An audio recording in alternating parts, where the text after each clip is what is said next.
If you want to safely unmount an USB device, such as USB flash drive from your Samsung Galaxy A36 5G, then in that case you want to go to notifications, and if you still have USB storage information, then we can tap on the arrow on the right side in order to reveal the unmount option. And sometimes you might also be able to find charging connected device via USB or something. But in that case, unfortunately, there is no option to unmount it. There is no option to disconnect it before we actually physically disconnect it. But in the case of storages, most likely you have the notification. You can also go to My Files app in the Samsung folder from the apps screen. And you should be able to find USB storage over here. So we can go into that storage, tap on these three dots in the top right corner, and then you have Unmount option.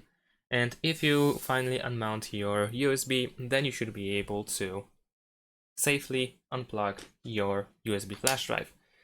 And that is essentially it. Thanks for watching, leave a like and subscribe to my channel, and see you in my next videos. Bye!